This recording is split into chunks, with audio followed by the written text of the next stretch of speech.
నమస్తే, welcome to వి3 news. లక్ష్యం సమాజేతం. నేను మహేష్. ముందుగా ముఖ్యాంశాలు. కుత్బుల్లాపూర్ నియోజకవర్గంలో స్నేక్ రెస్క్యూ సెంటర్ను ప్రారంభించిన మంత్రి ఇంద్రకరణ్ రెడ్డి. సమాచారం లేదంటూ గైరాజరైన మంత్రి మల్లారెడ్డి. కుత్బుల్లాపూర్ ఎమ్మెల్యే వివేక్, ఎమ్మెల్సీ శంబీపూర్ రాజు. పెద్దపల్లి జిల్లా రామయ్యపల్లె గ్రామంలో జడ్పీ చైర్మన్ పుట్టమధు మీడియా సమావేశం. ప్రజలను తప్పుదోవ పట్టించడానికి కాంగ్రెస్ సీనియర్ నేత బట్టి తనపై తప్పుడు ఆరోపణలు చేశారని మండిపాటు. యాదగిరిగుట్ట పోలీస్ స్టేషన్లో విధులు నిర్వహిస్తున్న కానిస్టేబుల్ కరోనా పాజిటివ్. అప్రమత్తమైన పోలీసులు స్టేషన్ పరిసరాల్లో సోడియం హైపోక్లోరైడ్ స్ప్రే. శ్రీకాళహస్తి పట్టణంలోని సన్నిధి వీధి ప్రాంతాన్ని కంటోన్మెంట్ ప్రాంతంగా ప్రకటించడంపై స్థానికులు విస్మయం. సన్నిధిలో ఎలాంటి కరోనా యాక్టివ్ కేసులు లేకుండా కంటోన్మెంట్ ప్రాంతంగా ప్రకటించారని ఆగ్రహం. తూర్పుగోదావరి జిల్లా కొత్తపల్లిలో ఇరు వర్గాల మధ్య ఘర్షణలో ముగ్గురికి తీవ్ర గాయాలు. కాకినాడ ప్రభుత్వ ఆసుపత్రికి తరలింపు. ఇక డీటెయిల్స్లోకి వెళ్తే, కుత్బుల్లాపూర్ నియోజకవర్గం బోరంపేటలోని అటవీ భూముల్లో ప్రపంచ పర్యావరణ దినోత్సవం సందర్భంగా నూతనంగా నిర్మించిన స్నేక్ రెస్క్యూ సెంటర్ సర్పాల రక్షణ పునరావాస కేంద్రాన్ని మంత్రి ప్రారంభించారు. ఎక్కడైనా పాములు కనిపిస్తే ఎవరు భయపడవద్దని, స్నేక్ రెస్క్యూ టీం వారికి సమాచారం ఇస్తే వాళ్ళు రెస్క్యూ చేసి పట్టుకుంటారని రాష్ట్ర మంత్రి అల్లోల ఇంద్రకరణ్ రెడ్డి అన్నారు. కుత్బుల్లాపూర్ నియోజకవర్గం బోరంపేటలోని అటవీ భూముల్లో ప్రపంచ పర్యావరణ దినోత్సవం సందర్భంగా నూతనంగా నిర్మించిన స్నేక్ రెస్క్యూ సెంటర్ సర్పాల రక్షణ పునరావాస కేంద్రాన్ని మంత్రి ప్రారంభించారు. ఈ సందర్భంగా ఆయన మాట్లాడుతూ, అన్ని పాములు విషపూరితమైనవి కావని, పాముల వల్ల రైతులకు ఎన్నో ఉపయోగాలున్నాయని, కీటకాలు, ఎలుకలు పంటలను పాడు చేయకుండా పాములు వీటిని ఆహారంగా తింటాయని, ఎవరికైనా పాములు కనిపించినచో వాటికి హాని తలపెట్టకుండా స్నేక్ సొసైటీ వారికి సమాచారం ఇవ్వాల్సిందిగా కోరారు. వారు 30 నిమిషాల్లోపు వచ్చి ఎలాంటి పామునైనా పట్టుకొని రెస్క్యూ చేస్తారని తెలిపారు. బోరంపేటలోని నూతనంగా నిర్మించిన స్నేక్ రెస్క్యూ సెంటర్లో రకరకాల పాములతో మ్యూజియం ఏర్పాటు చేశామని, అలాగే స్నేక్స్ను ఎలా పట్టుకుని వాటిని ఎలా రెస్క్యూ చేసి ఎలా రక్షించవాలి అనే దానిపై కూడా ట్రైనింగ్ ఇస్తారని, ఎవరైనా నేర్చుకోవాలనుకుంటే ఇక్కడికి రావాల్సిందిగా కోరారు. ఈరోజు పర్యావరణ దినోత్సవం సందర్భంగా పర్యావరణాన్ని కాపాడాలని, ఇది ప్రతి ఒక్కరి బాధ్యత అని తెలిపారు. ప్రజలు ఇక్కడ ఏర్పాటు చేసిన స్నేక్ మ్యూజియంని సందర్శించి వాటిపై అవగాహన పెంచుకోవాలని, వీటిని చూసి భయపడవద్దని అన్నారు. ఈ కార్యక్రమానికి మంత్రి మల్లారెడ్డి, స్థానిక కుత్బుల్లాపూర్ ఎమ్మెల్యే వివేక్, స్థానిక MLC Shambipur Raj, Dundigal municipal chairman, vice chairman తదితర నాయకులు తమకు సమాచారం లేకుండా కార్యాలయం నిర్వహించి ప్రారంభిస్తున్నారని గైర్హాజరయ్యారు. కొద్దిసేపు స్థానిక నాయకుల కోసం వేచి చూసిన మంత్రి, నాయకులు ఎవరూ లేకుండానే కార్యాలయం ప్రారంభోత్సవం చేశారు. జిల్లా కలెక్టర్ 1 గంట ఆలస్యంగా రావడం కుసమెరుపు. దాదాపు 100 మంది వాళ్ళు ఉన్నారు. వాళ్ళందరికీ కూడా హృదయపూర్వకంగా కృతజ్ఞతలు. మీరు కూడా ఇక్కడ స్థానిక ప్రజలకు చెప్పండి, ఇటువంటి హానికరం కాదు. ఎక్కడ కూడా స్నేక్ అనేది బయట కనబడదు. అంటే ఓన్లీ మ్యూజియంలో తప్ప బయటకు ఎక్కడ వచ్చే అవకాశం లేదు. వాళ్ళు వచ్చి కూడా ఎవరైనా చూసుకోవచ్చు అని చెప్పి ఈ సందర్భంగా తెలియదు. సార్, ఊరికే ఇంట్రెస్ట్ ఉంటే వాళ్ళు ట్రైనింగ్ ఏమైనా ఇస్తారు? తప్పకుండా ఇంట్రెస్ట్ ఉంటే ఇక్కడ వాళ్ళు ఫ్రెండ్స్ ఆఫ్ స్నేక్ సొసైటీ వాళ్ళు శిక్షణ కూడా ఇవ్వడం జరుగుతుంది. చాలామంది యూత్ పిల్లలు కూడా ఉన్నారు. ఇప్పుడు వాళ్ళందరూ కూడా శిక్షణ ఇస్తున్నారు. ఆ విధంగా లోపల కూడా వాటికి ఫీడ్ ఇచ్చే ఆహారం విషయంలో కానీ, నీరు విషయంలో కానీ, కలుషితమైనటువంటి ఎటువంటి ఆహారం కానీ పెట్టకుండా వారి ఏదైతే ఆహారం తీసుకుంటుందో దాన్నే వీళ్ళు ప్రొవైడ్ చేస్తారు. ఆ విధంగా ఎలుకలు కానీ ఇతరత్ర క్రిమి కీటకాలు వాటి తినే వాటికి సప్లై చేయడం జరుగుతుంది. ఇదంతా కూడా ఒక గట్టి పట్టుదలతో చేసే వ్యవహారం ఇది. సీసీటీవీ కెమెరాస్ కూడా ఉన్నాయి. దానివల్ల కూడా మనము ఏ స్నేక్ అన్నా బయటకు వచ్చే అవకాశం లేదు. అయినా అబ్జర్వ్ చేస్తుంటారు. సీసీ కెమెరాల వాళ్ళు కూడా అబ్జర్వ్ చేస్తుంటారు. ఇప్పుడు ముఖ్యమంత్రి గారు గతంలో 20వ తేదీ జూన్ అని చెప్పినారు. ఇప్పటికే ప్రణాళికలన్నీ రూపొందించాము. ఏ నర్సరీలో ఎన్ని మొక్కలు ఎదుగుతున్నాయి, మరి ఫారెస్ట్ దగ్గర ఎన్ని ఉన్నాయి, జిహెచ్ఎంసీ దగ్గర ఎన్ని ఉన్నాయి, హెచ్ఎండిఏ దగ్గర ఎన్ని ఉన్నాయి, ఇవన్నీ కూడా గ్రామీణ ప్రాంతంలో కూడా ప్రతి గ్రామ పంచాయతీలోనూ ముఖ్యమంత్రి గారు మరి నర్సరీస్ ఏర్పాటు చేయడం జరిగింది. వాటికి మరి ముఖ్యంగా ఈరోజు మొక్కను రక్షించాలంటే నీరు కావాలి. చెట్టు పెట్టడమే కాదు, దాన్ని పెంచాలి. దాని కొరకు ఎలక్ట్రిక్స్ కొని దానికి చెత్త తరలించడానికి ట్రైలర్ పెట్టడము, అదేవిధంగా ముందర బ్లేడ్ కూడా పెట్టడం, క్లీన్ చేయడానికి చెత్తను, మరియు ట్యాంకర్ కూడా పెట్టడం జరిగింది. ఈ ట్యాంకర్తో మొక్కల ప్రతిరోజు నీళ్ళు ఇచ్చే కార్యక్రమం మేము చూస్తున్నాం గ్రామీణ ప్రాంతంలో. ఆ ట్రాక్టర్ రావడం మూలంగా ఇలా మొక్కలకు నీళ్లు ఖచ్చితంగా వాళ్ళు వేస్తున్నారు. రేపు 20వ తేదీ నుంచి ఎక్కడైతే మొక్కలైతే సరిగా పోయినాయో లేవో, ఇంకెక్కడ కొత్తగా ప్రణాళిక రూపొందించుకుంటారో ఆ గ్రామ పంచాయతీ మనకి ఏదైతే సదస్సు ఏర్పాటు చేసి ఎక్కడెక్కడ మొక్కలు ఏర్పాటు చేయాలో ప్రభుత్వ స్థలాలలో, ప్రభుత్వ ఆధీనం ఉన్నటువంటి స్థలాలలో, మరి రోడ్లకు ఇరువైపులా కానీ అన్ని ప్రాంతాలలో ఈ మొక్కలు విపరీతంగా పెంచి మనం ఖచ్చితంగా పెద్ద ఎత్తున తీసుకొని ఫారెస్ట్లో కూడా దాదాపు ఒక 3.5 కోట్ల మొక్కలు మా దగ్గర ఉన్నాయి. దాంట్లో మరీ ముఖ్యంగా చింత చెట్లు. ముఖ్యమంత్రి గారు మనం చింతపండును బయట దేశాలకి ఎగుమతి చేసుకుంటున్నాం, ఆ విధానం పోవాలి, 1 కోటి చింత చెట్లు పెంచాలని చెప్పి ఆదేశించిన తర్వాత మేము చింత మొక్కలు పెంచాము. అడవిలో విరివిగా పెడతాం. ఎవరు అడిగినా కానీ చింత చెట్టు ఇవ్వడానికి మేము గ్రామ పంచాయతీలో కానీ ఎవరు అడిగినా చింత మొక్కలు ఇచ్చి రేపు రాబో రోజులలో మరి నిజంగా కూడా కోతులకు కూడా ఒక ఆహారంలాగా ఉండాలంటే ఇటువంటి ఫ్రూట్స్ బేరింగ్ అవి కూడా బాగా పెంచవలసిన అవసరం ఉంది. కోతులు కూడా మరి మనకు ఈ ప్రాంతంలో మరి చాలా తెలంగాణలో చాలా గ్రామాలలో కోతులు రావడం జరిగింది కాబట్టి వాటి కొరకు కూడా నిర్మల్లో రిహాబిలిటేషన్ కూడా ప్రారంభోత్సవం చేసుకోవడం జరుగుతుంది. ఆ రిహాబిలిటేషన్ సెంటర్లో కూడా కోతులను తీసుకొచ్చి ఎక్కడైతే పంటలు ధ్వంసం చేస్తున్నాయో అదేమో మనకు సెంటిమెంట్ దాన్ని ఎవరు కొట్టరు, దాన్ని ఎవరు కూడా బంధించరు. ఆ విధంగా దానికి ఉన్నటువంటి ఒకటి ఏకైక సోర్సు హిమాచల్ ప్రదేశ్లో మంకీ రిహాబిలిటేషన్ సెంటర్ ఉంది. అది నిర్మల్లో ఏర్పాటు చేయడం జరిగింది.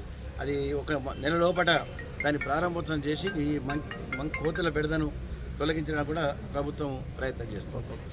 పెద్దపల్లి జిల్లా రామగిరి మండలం రామయ్యపల్లె గ్రామంలో మృతుడు శీలం రంగయ్య కుటుంబాన్ని పరామర్శించారు పెద్దపల్లి ఎంపీ బొర్లకుంట వెంకటేష్.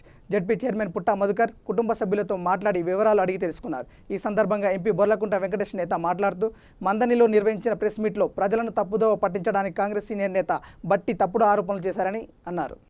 గౌరవ ముఖ్యమంత్రి గారి నాయకత్వంలో ఈ తెలంగాణ రాష్ట్రంలో ఉన్నటువంటి ప్రజలు కులాలకు అతీతంగా మతాలకు అతీతంగా ఎన్నో సంక్షేమ పథకాలను ఎన్నో అభివృద్ధి కార్యక్రమాలను చూస్తున్నటువంటి సందర్భం మన కళ్ళ ముందుంది.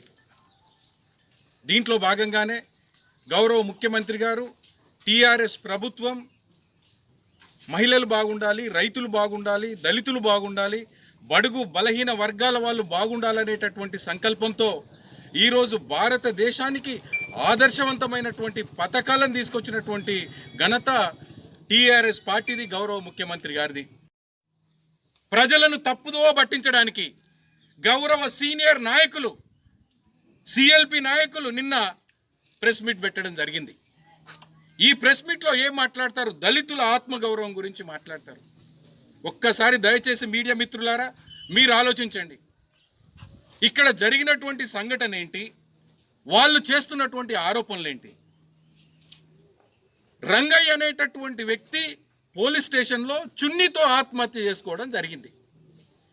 సిఎల్పి నాయకులు, పరిజ్ఞానం ఉన్నటువంటి నాయకులు, అనుభవం ఉన్నటువంటి నాయకులు చున్నీ ఎక్కడి నుండి వచ్చింది అని అడుగుతున్నటువంటి సందర్భం.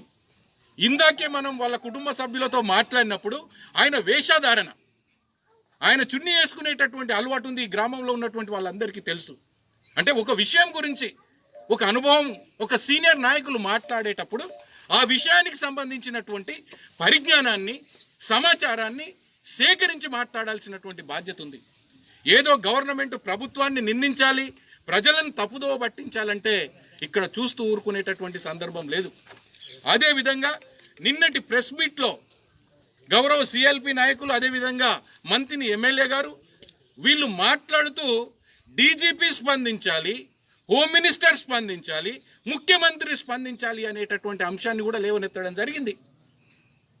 మరి వీళ్ళు అవగాహన లోపం వల్ల, అవగాహన రాహిత్యం వల్ల మాట్లాడినారని నేను అనుకోను. ఎందుకంటే ఉన్నత చదువులు చదువుకున్నటువంటి వ్యక్తులు, అపారమైనటువంటి అనుభవం ఉన్నటువంటి వ్యక్తులు. శీలం రంగయ్యకు సంబంధించినటువంటి అంశం హైకోర్టులో ఉంది. హైకోర్టు పర్యవేక్షిస్తుంది. హైకోర్టు హైదరాబాద్ సిపి అంజన్ కుమార్ గారిని విచారణ అధికారిగా వేశారు. ఆ విచారణ అధికారి హైకోర్టు ఇక్కడ ఎంక్వైరీ చేసిన తర్వాత, ఎంక్వైరీ రిపోర్ట్ని హైకోర్టుకు సబ్మిట్ చేసిన తర్వాత, తదుపరి హైకోర్టు ఇచ్చినటువంటి ఆదేశాల మేరకి కారకులపై, ఆ ఉద్యోగులపై ఎవరైతే తప్పు చేసినారో వాళ్ళపై చర్యలు తీసుకోవడం జరుగుతుంది.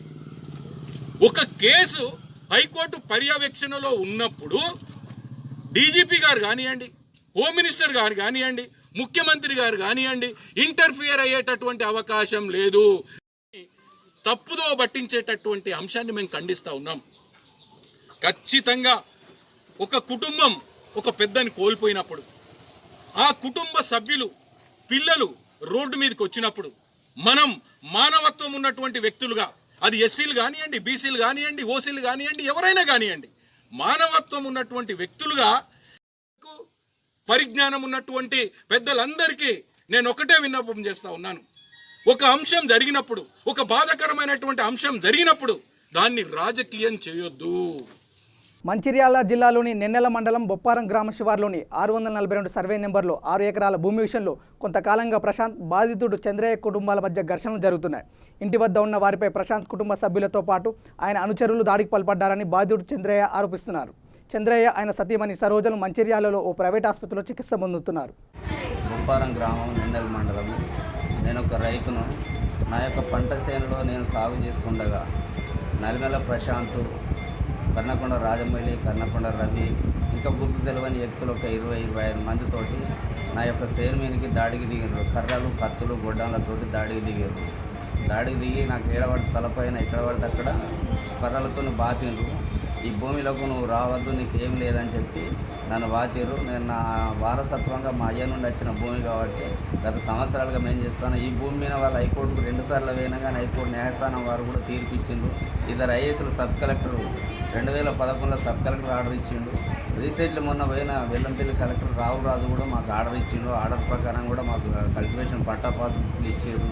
ఆ ఇచ్చిన దాని ప్రకారంగా వాళ్ళు ఆర్డర్కు కట్టుబడి ఉండకుండా మా భూమిని లాక్కోవడం కోసం, చంపైనా కానీ తీసుకోవడం కోసం వాళ్ళు ప్రిపేర్ అయిపోయి నా భూమి మీదకి వచ్చి డైరెక్ట్ మేము పుల్లు ఏరుకుంటున్నాం. మా చేనులో మా భార్య, నేను, మా కొడుకు ఇట్లా మేము పిల్లలతో ఏరుకుంటుండగా డైరెక్ట్ మందితోటి ట్రాక్టర్ పట్టుకొని వచ్చి డైరెక్ట్ మా ఆయన కర్రలు, రాడ్లతోని, గొడ్డాలతోటి దాడికి దిగి మమ్మల్ని కొట్టి కింద పడి చంపబడేసిన. నేను కింద పడిపోయిన తర్వాత మా యొక్క తమ్ముడు ట్రాక్టర్ పట్టుకొని వచ్చేసరికి ట్రాక్టర్ పట్టుకొని అటు ఇటు తిరిగిన తర్వాత అందరికీ ఎటువంటి అటు పారిపోయారు. మేము కింద పడిపోయినాం. ఇది మా పరిస్థితి. మా పట్టా భూమిని ఆక్రమించుకోవడం కోసం, దౌర్జన్యంగా ఆక్రమించుకోవడం కోసం ఆయన ఒక పోలీస్ డిపార్ట్మెంట్ కొడుకు అయి ఉండి నల్మెల ప్రశాంత్, వాళ్ళ కొడుకు ఏఎస్ఐ, వాళ్ళ తండ్రి ఏఎస్ఐ, ఆయన లక్ష్మణ్ ఆయన పేరు, వాళ్ళ తల్లి పేరు నల్మెల జయగీత. ఆమె పేరు మీద ఎప్పుడో ఏదో దొంగ పట్ట చేసుకొని ఆ పట్ట ఇది ఒక్కటి కాక 2 సార్లు తప్పని ఇద్దరు ఐఏఎస్లు కూడా ఆర్డర్ ఇవ్వడం జరిగింది. ఆర్డర్ పైన కూడా మాకు బుక్కులు కూడా ఇవ్వడం జరిగింది. దాని పరంగా మేము చేసుకుంటుంటే ఈ రకంగా మమ్మల్ని ఏదైనా చేసైనా కానీ ఆ భూమి ఆక్రమించుకోవడం కోసం ఇది చేస్తాను. కాబట్టి అందరికీ కోరుకునేది ఒకటి న్యాయపరంగా మాకు ఉన్నది మాకు కావాలి. మన దాడికి దిగిన వల్ల చట్టపరమైన చర్యలు తీసుకొని మాకు న్యాయం చేయాలని చెప్పి నేను మీడియా మిత్రులను కోరుకుంటున్నాను. యాదాద్రి భువనగిరి జిల్లా యాదగిరిగుట్ట పోలీస్ స్టేషన్లో విధులు నిర్వహిస్తున్న హైదరాబాద్ రామంతపురం శ్రీనివాసపురం కాలనీకి చెందిన ఓ కానిస్టేబుల్ కరోనా పాజిటివ్గా నిర్ధారణ కావడంతో అతనితో విధులు నిర్వహిస్తున్న 3కి హౌస్ క్వారంటైన్ చేశారు. పోలీస్ అధికారులు, కార్యాలయంలో ఉన్న పోలీస్ సిబ్బంది అప్రమత్తమై వెంటనే కార్యాలయంలో ఉన్న ఫైల్స్, వాహనాలకు, పోలీస్ స్టేషన్ పరిసరాల్లో సోడియం హైపోక్లోరైడ్ ద్రావణంతో శానిటైజర్ స్ప్రే చేసి విధులకు వస్తున్న పోలీస్ సిబ్బందిని థర్మల్ స్కానింగ్తో పరిశీలిస్తున్నారు.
హైదరాబాద్ బంద్ సంతోషపడుతుంది.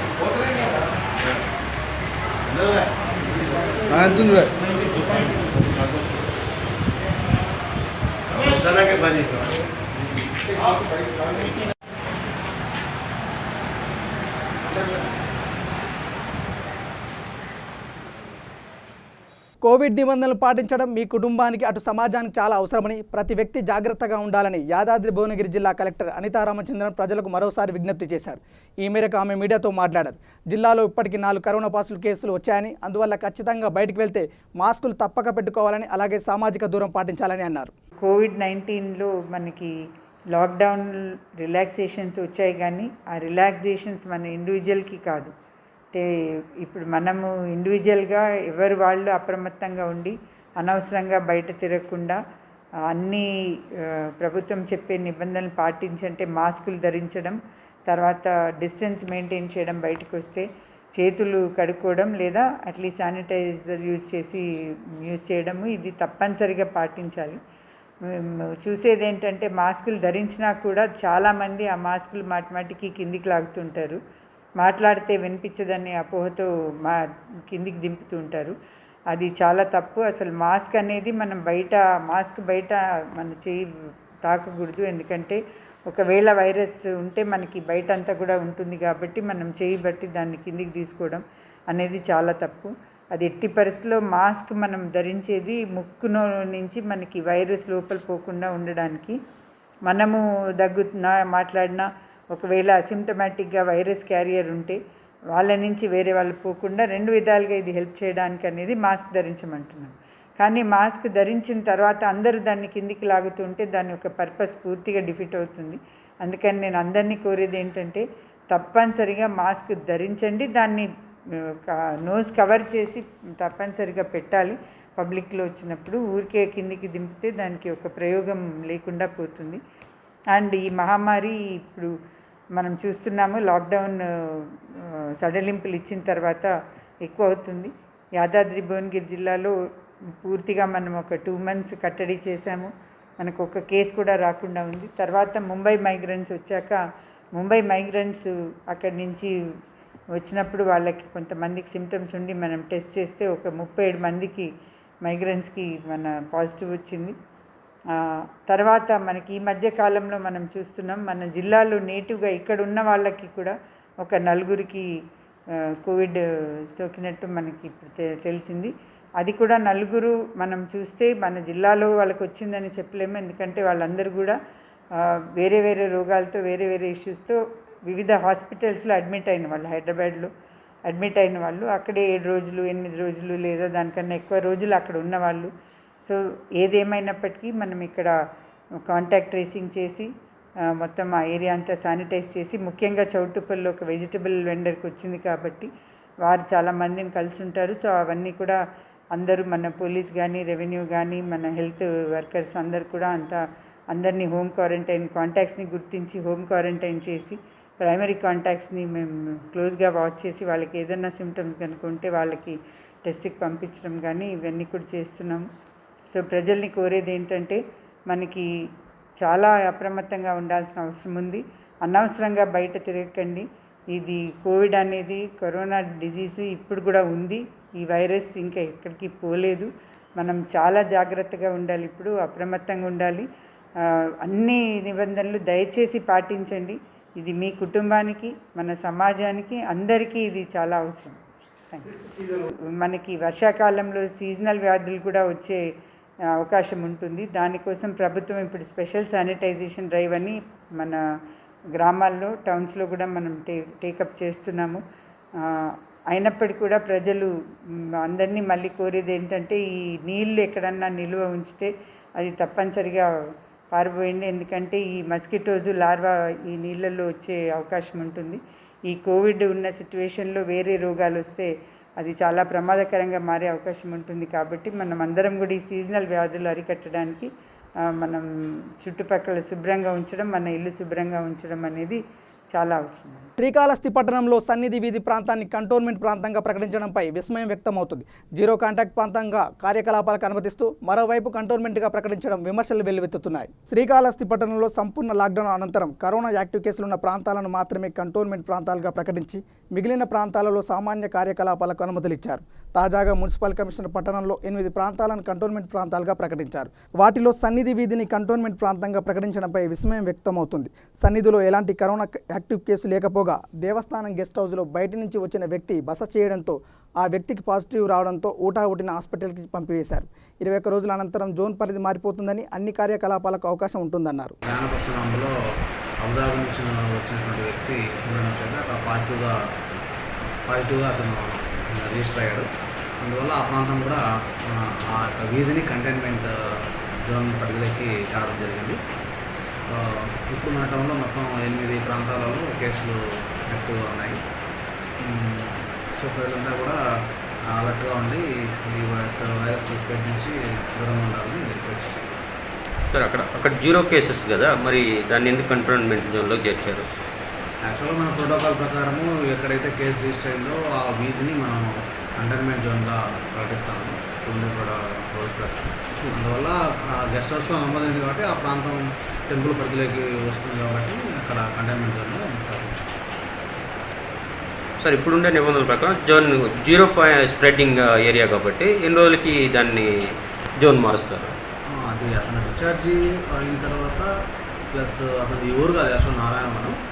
నెక్స్ట్ డిశ్చార్జ్ అయిన తర్వాత అతను సొంత ఊరికి వెళ్తాడు. అప్పుడు ఇక్కడ ఆటోమేటిక్గా 21 days తర్వాత. తూర్పుగోదావరి జిల్లా ఉప్పలగుప్తం మండలం ఎన్ కొత్తపల్లిలో 2 వర్గాల మధ్య గొడవ కాస్త చిలికి గాలివానలా మారింది. ఈ ఘర్షణలో 3 తీవ్ర గాయాలు కాగా గాయపడ్డ వారిని కాకినాడ ఆసుపత్రికి తరలించారు. గ్రామంలోని ఎన్ఆర్జీఎస్ ఫీల్డ్ అసిస్టెంట్ పోస్టు గురించి వివాదం తలెత్తగా సఖ్యత కుదిర్చేందుకు సమావేశమయ్యారు గ్రామస్తులు. ఈ సమావేశంలోనే బాహాబాయికి దిగాయి ఇరు వర్గాలు.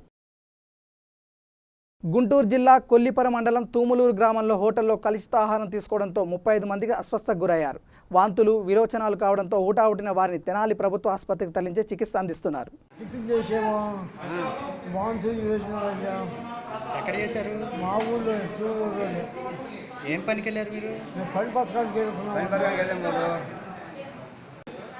ఏమైంది?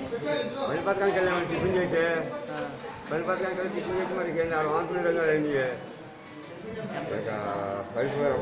ఎంతమంది వెళ్ళారు? మేము 300 మంది ఉంటామండి. అయితే కొద్దిగా నా పక్కన చేసింది ఒక 20 మంది 25 మంది జరుగుతుంది బయటపడ్డవాళ్ళు. ఎక్కడికి ఇచ్చారు? కొలిపార వెళ్ళామండి.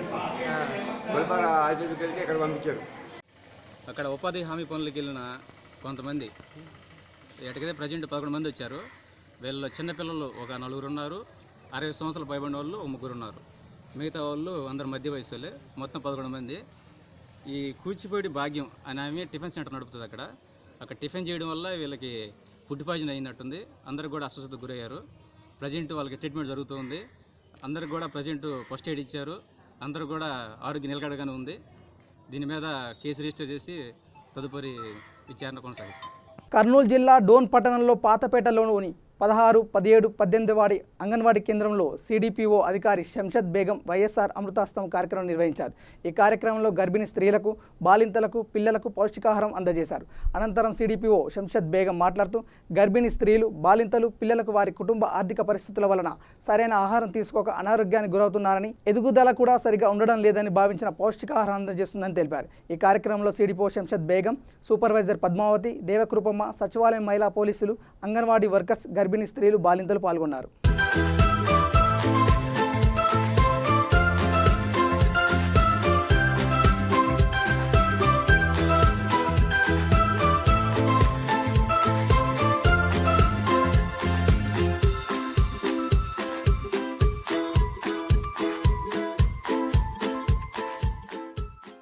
పిల్లల పట్ల అంటే మీ ద్వారా రాబోయే కొత్త తరానికి మంచి జరగాలన్న ఒక మంచి ఉద్దేశంతో మన గౌరవ మంత్రివర్యుడు రాజేంద్ర రెడ్డి గారు, మరి గవర్నమెంట్ సీఎం గారు అందరూ కలిసి తీసుకున్నటువంటి నిర్ణయం చాలా సంతోషంగా విషయం.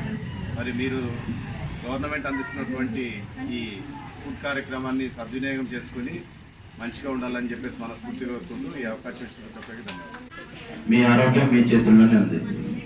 కానీ రాష్ట్ర ముఖ్యమంత్రి యువ నాయకుడు జగన్మోహన్ రెడ్డి గారు వచ్చిన తర్వాత ప్రతి మహిళ కూడా ఆరోగ్యంగా ఉండాలి, కాన్పైనటువంటి స్త్రీలు ఇంకా జాగ్రత్తగా ఉండాలనేటువంటి ఉద్దేశంతో ప్రభుత్వం సంక్షేమ కార్యక్రమాల్లో భాగంగా గర్భిణీ ఎస్డిఎస్ ప్రోగ్రామ్స్లో వైఎస్ఆర్ అమృతాస్తం అనే ప్రోగ్రాం కింద మనకు అంతకుముందు వేరే రైస్ వచ్చేది, మామూలు స్టోర్ రైస్ వచ్చేది.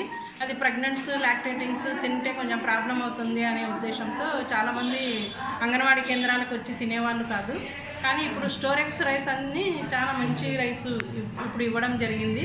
ఈ నెల నుంచి జూన్ నెల నుంచి రైస్ అనేది ఇవ్వడం జరుగుతుంది. ఈ స్టోరెక్స్ రైస్ ఈ లాక్డౌన్. గుంటూరు జిల్లా రాజుపాలెం మండలం చౌటపాపాయిపాలెం గ్రామం వద్ద గుంటూరు హైవేపై చింత చెట్టు పడిపోవడంతో ట్రాఫిక్ అంతరాయం కలిగింది. వెంటనే స్పందించిన స్థానిక మీడియా ప్రతినిధులు, పోలీసులు సహాయ కార్యక్రమంలో పాల్గొని ట్రాఫిక్ను పునరుద్ధరించారు.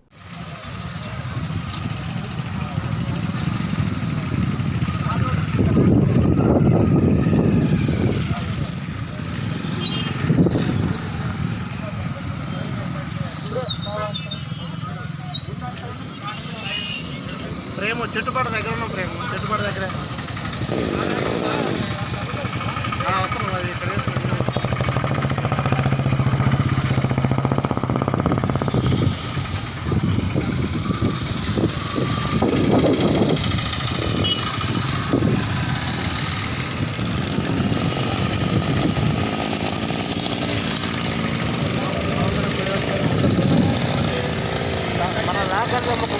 అదే అదే అదే తర్వాత లాగా వస్తుంది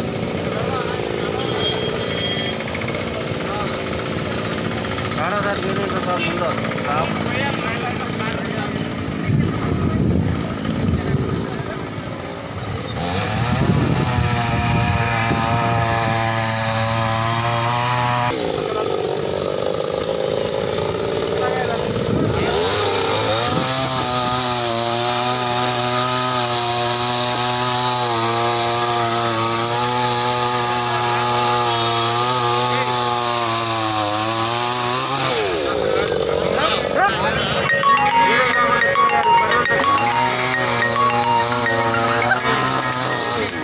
బులెటిన్ ముగించే ముందు హెడ్లైన్స్ మరోసారి. కుత్బుల్లాపూర్ నియోజకవర్గంలో స్నేక్ రెస్క్యూ సెంటర్ను ప్రారంభించిన మంత్రి ఇంద్రకరణ్ రెడ్డి. సమాచారం లేదంటూ గైరాజరైన మంత్రి మల్లారెడ్డి. కుత్బుల్లాపూర్ ఎమ్మెల్యే వివేక్, ఎమ్మెల్సీ శంబీపూర్ రాజు. పెద్దపల్లి జిల్లా రామయ్యపల్లె గ్రామంలో జడ్పీ చైర్మన్ పుట్టమధు మీడియా సమావేశం. ప్రజలను తప్పుదోవ పట్టించడానికి కాంగ్రెస్ సీనియర్ నేత బట్టి తనపై తప్పుడు ఆరోపణలు చేశారని మండిపాటు. యాదగిరిగుట్ట పోలీస్ స్టేషన్లో విధులు నిర్వహిస్తున్న కానిస్టేబుల్ కరోనా పాజిటివ్. అప్రమత్తమైన పోలీసులు, స్టేషన్ పరిసరాల్లో సోడియం హైపోక్లోరైడ్ స్ప్రే. శ్రీకాళహస్తి పట్టణంలోని సన్నిధి వీధి ప్రాంతాన్ని కంటోన్మెంట్ ప్రాంతంగా ప్రకటించడంపై స్థానికులు విస్మయం. సన్నిధిలో ఎలాంటి కరోనా యాక్టివ్ కేసులు లేకుండా కంటోన్మెంట్ ప్రాంతంగా ప్రకటించారని ఆగ్రహం. తూర్పుగోదావరి జిల్లా ఎన్ కొత్తపల్లిలో ఇరు వర్గాల మధ్య ఘర్షణలో 3 తీవ్ర గాయాలు. కాకినాడ ప్రభుత్వ ఆసుపత్రికి తరలింపు. ఇవి బులెటిన్ అప్డేట్స్. చూస్తూనే ఉండండి V3 న్యూస్. లక్ష్యం సమాజితం. నమస్కారం.